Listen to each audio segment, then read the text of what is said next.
So here we have the Kia Sportage on a 19 plate. So I'm going to start off by hopping inside the car and running through some controls first of all.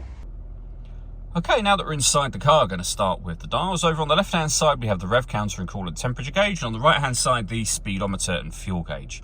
In the middle, you can see the total miles of the car. They are 27,891. Above that, we have a digital readout for the speedometer.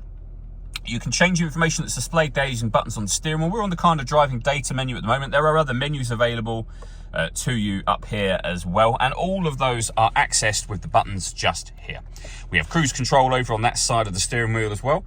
On the left-hand side, we have stereo and phone controls, including voice activation for the phone as well. You won't be able to use that until you set the phone up to the car, which is done over on the touchscreen in the center just here. If you hit all menus, you would hit phone and then follow the instructions on screen from there. We're going to cancel that for now. This car has, of course, got the radio, which you can access just here. The volume itself is separate, just there. Once you're on the volume, you'll see, the radio, you'll see we have DAB, FM and AM radio available. You can come back out to the home screen from there. If you want to listen to your own music, you'd hit this media tab. It's grayed out at the moment because nothing is connected.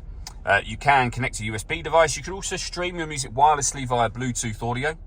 If that USB device that you connect is your smartphone, you can see we've either got Android Auto or Apple CarPlay available as well.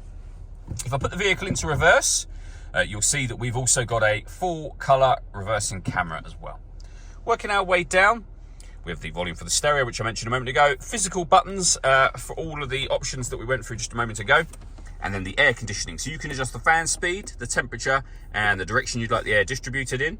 When you're happy with those settings, that's your air conditioning on. Same button again to turn it off. You can recirculate the air that's in the car. That's a great way of heating it up or cooling it down quickly, depending on the temperature you've set just here. And then below that, we have two 12-volt charging sockets and the USB input I mentioned just a moment ago. And then finally, a 6-speed manual gearbox. All that leaves me to say is thank you for taking the time to watch this video. If you'd like to come see the car in person and have a test drive, please feel free to call either of our MJA sites. We'd love to hear from you soon.